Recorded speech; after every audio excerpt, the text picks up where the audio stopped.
Hey everybody. Today, before making my second lesson, I wanted to read over two of the Three Little Pig stories that got submitted to me from our assignment that we went over yesterday.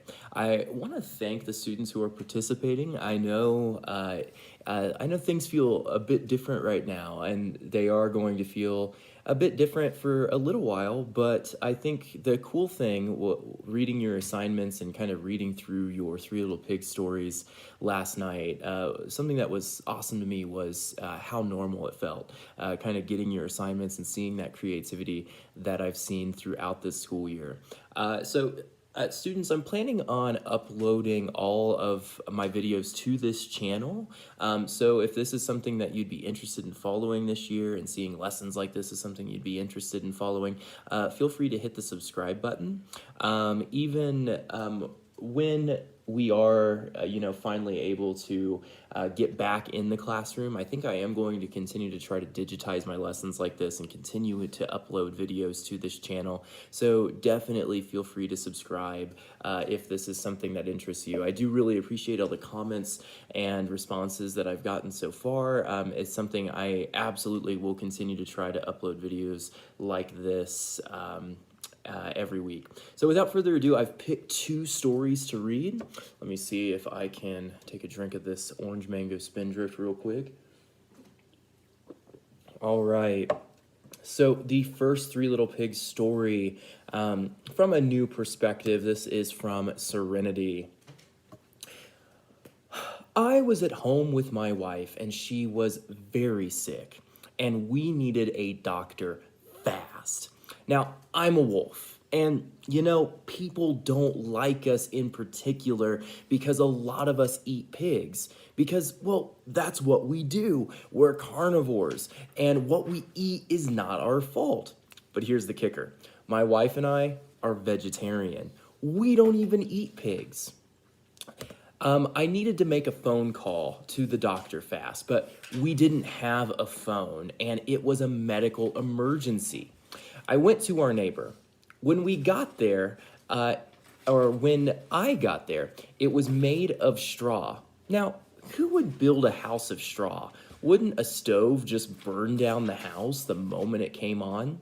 Now, there was a lot of dust in the house because of all the straw. I knocked once and got no answer. So I called, "Mr. or Miss Pig, are you in?" No answer. Then suddenly I got the feeling that I had to sneeze from all the dust. I tried to hold it in, I sniffed, I huffed, and I sneezed loud, and the whole house fell over. I was going to call the cops, but again, no phone. I needed medical attention now, not only for my wife, but the pig that I thought was in the straw house. So I went to the next door neighbor. I heard that they were brothers, so I went to the house. What I found was a house made of sticks. Now, why would anyone build a house of sticks? It didn't make any sense. I knocked on the door once, twice, and again, no answer. So I called, little pig, are you in? I need a phone fast, please. Open the door." The little pig said, no, I will. But as he was screaming, the dust filled the air. The sneeze came back, and I sniffed and huffed, and I sneezed a loud sneeze. The entire house fell over. I looked for a phone. I didn't find it. And a few minutes later, I found the pig under all the sticks. I cried and ran to the next door neighbor. I yelled, little pig, are you in? See, this pig had the brains because his house was made of bricks. I told him, your brothers and my wife need medical attention. Your brothers are pinned inside their houses. He rushed out of his house and ran to his brothers' houses. I yelled for him to call the ambulance. He did call the ambulance for his brothers and my wife. One of the pig's brothers survived, but the one in the house of sticks did not. My wife got her medical attention and felt better, but then one day the police called us. We finally got a phone, and they said they had found the killer of the pig, and it was a wolf. After that time, everyone calls us the big bad wolves, and it was horrible, and it was all a misunderstanding because we were only trying to help. That story was from Serenity. Second story that I'll read today is from Mark. All right, let's get started. There once was a house full of pigs.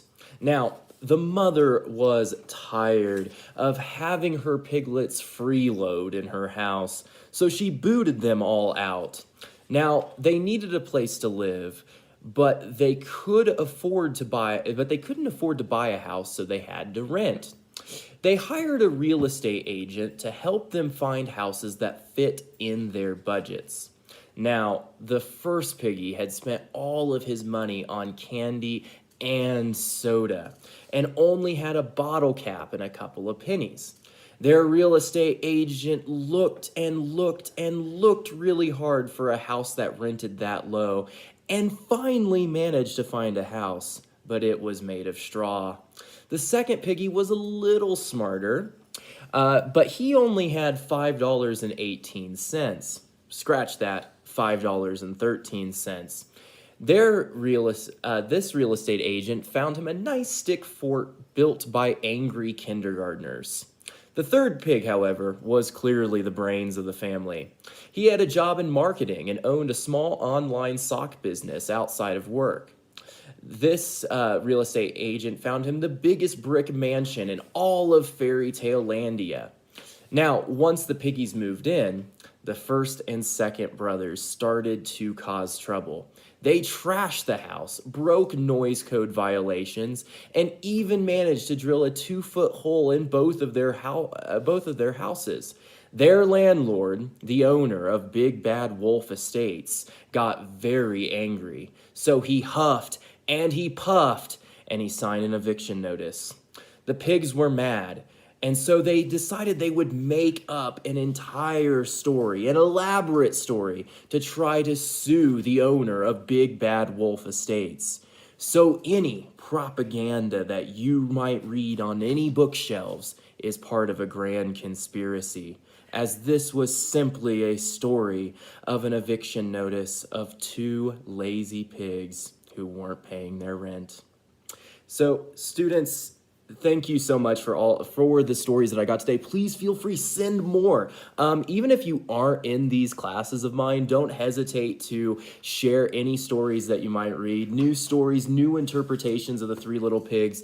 I've incredibly appreciated your creativity and loved reading your stories yesterday. And also, thank you to both Mark and Serenity for giving me your permission to read these stories out loud today.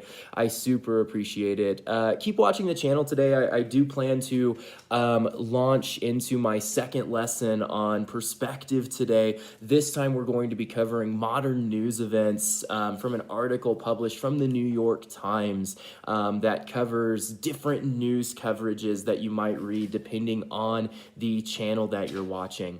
But students, keep up that creativity, keep writing stories. I would love to read sequels. I would love to see trilogies about this Three Little Pig madness, and we'll see if we can continue having assignments like this that continue inspiring creativity to this degree. But anyway, thank you all so much for your time. If you want to continue following these lessons, feel free to subscribe and definitely leave comments below if you have ideas or anything else that you'd like to share. Thank you so much, students, and we'll see you again soon.